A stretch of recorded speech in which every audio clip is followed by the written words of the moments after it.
Fuera del Imperio Romano había unas civilizaciones que los romanos llamaban bárbaros. Por ejemplo, en la actual Asia estaban los hunos, una cultura nómada y muy violenta. Y al norte de Europa estaban los germánicos, una cultura que, como también era nómada, se fue acercando al sur en busca de mejores climas y tierras más fértiles. Y aunque normalmente las relaciones con los romanos eran pacíficas, de vez en cuando surgían conflictos, por lo que el Imperio Romano fortificó los ríos Rin y Danubio. Pero con la crisis del siglo III, muchos germánicos aprovecharon para entrar en el imperio, por lo que el emperador Teodosio, en el año 395, se vio obligado a dividir el imperio en dos: el Imperio Romano de Occidente, con Roma como capital, y el Imperio Romano de Oriente, con Constantinopla como capital. El Imperio de Occidente, aun con esas, no pudo evitar la llegada de germánicos, y es que, tras ser atacados por los hunos dirigidos por Atila, se vieron obligados a refugiarse dentro del Imperio Romano. Los germánicos después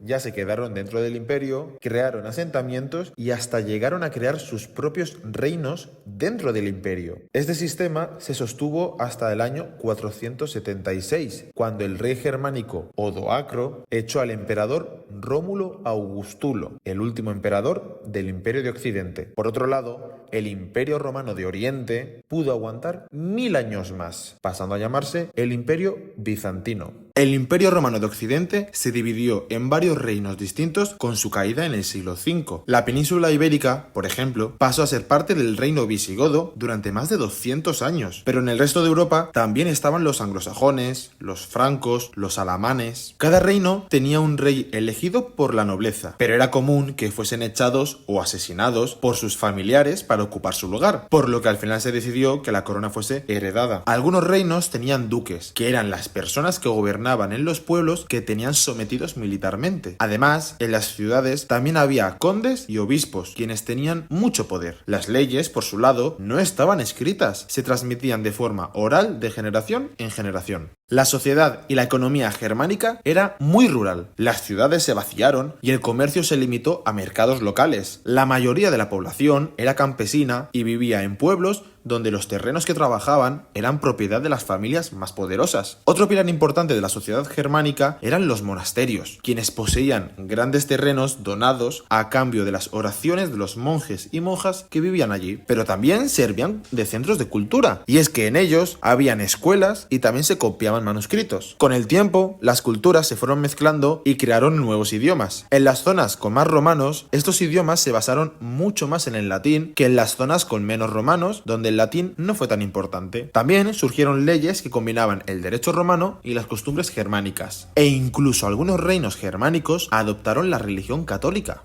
En el reino de los francos, los reyes fueron cediendo poco a poco el poder a sus mayordomos, quienes eran los funcionarios de más alto nivel, hasta que en el año 751 el mayordomo Pipino el Breve destronó a Childerico III, el último monarca franco, y se nombró a sí mismo como rey. Su hijo y heredero, Carlomagno, se considera como el defensor de la cristiandad, por lo que expandió su religión y de paso su reino, sometiendo a los sajones, conquistando el reino lombardo e incluso algunos territorios de la península ibérica, imponiendo el cristianismo allí donde iba. Por su trabajo, el Papa lo nombró emperador de Occidente en el año 800 y así empezó el Imperio Carolingio. La actividad económica se limitaba a la ganadería y a la agricultura. Sin embargo, hubo un renacimiento cultural, y es que Carlomagno era consciente de que casi todo el mundo era analfabeto, por lo que construyó colegios en los monasterios. Cuando Carlomagno murió, su hijo repartió el reino entre sus 3 hijos, pero estos lucharon entre sí y en el año 843 se dividió del todo con el Tratado de Verdún. Pero con la muerte de uno de los nietos de Carlomagno, el imperio se dividió definitivamente en el reino de Francia y en el Sacro Imperio Romano Germánico. Mientras se formaban los reinos visigodos y el Imperio Carolingio, ¿qué pasaba con el Imperio Bizantino? Pues el Imperio Bizantino sobrevivió 1000 años más gracias a su organización. Por un lado estaban los funcionarios, quienes eran muchos y estaban muy bien formados. Por otro lado, los diplomáticos, quienes se encargaban de la relación con otros pueblos. Y también estaba el ejército, el cual era muy poderoso y defendía las fronteras. Y por encima de todos ellos estaba el Basileo, o sea, el emperador, quien quien era la cabeza del ejército y de la religión. El emperador más importante fue Justiniano, a principios del siglo VI, quien intentó reconstruir el antiguo imperio romano conquistando parte del norte de África, de la península itálica y del sur de la península ibérica. Pero estas conquistas no duraron mucho tiempo. En el siglo VI fueron expulsados de la península itálica, en el siguiente siglo de la península ibérica y en el siguiente del norte de África. Con el tiempo, el imperio bizantino fue perdiendo terreno contra los turcos, quienes redujeron el imperio en el siglo XV a prácticamente solo la ciudad de Constantinopla, hasta que en el 1453 los turcos consiguieron conquistar la ciudad y el imperio desapareció.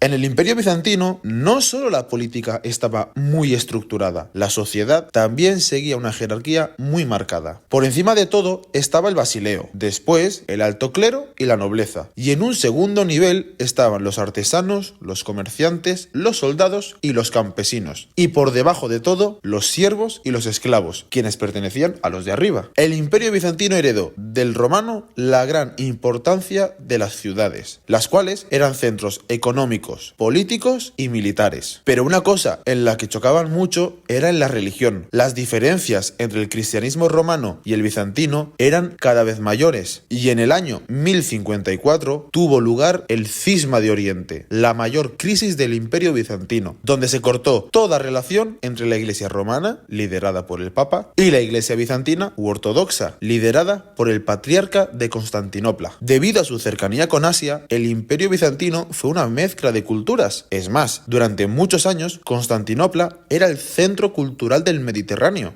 Más allá del Imperio Bizantino, en la península arábiga, nace en el siglo VII el Islam. Sus ciudades más importantes eran Medina y la Meca, que estaban al lado del Mar Rojo y era el único lugar donde podía haber agricultura. Estas ciudades eran centros comerciales importantes que hacían de puente en las rutas de comercio. En la Meca vivía Mahoma, quien fue la persona que empezó a predicar una religión en la que solo había un dios llamado Alá. Pero como su religión iba en contra de la cultura politeísta del momento, los mercaderes ricos de la Meca hicieron que en el año 622 Mahoma huyese a Medina. 8 años después, Mahoma reúne un ejército y vuelve a la Meca y la conquista, expandiendo desde allí el Islam. El Islam se basa en el Corán, un libro escrito con las enseñanzas de Mahoma, donde se estipula que todo musulmán tiene que hacer las siguientes cosas: la profesión de fe, donde el creyente afirma que Alá es su único Dios y Mahoma su único profeta; orar 5 veces al día; peregrinar a la Meca al menos una vez en la vida; ayunar durante el Ramadán y dar limosna a las personas necesitadas. Además, también prohíbe la carne de cerdo, beber vino o participar en juegos de azar. El Islam se expandió gracias a su poderoso ejército y consolidó un imperio que se divide en 3 partes. La primera, en el año 632, fue el califato ortodoxo. Después vino el califato omeya y el último fue el califato abasí hasta el año 1258.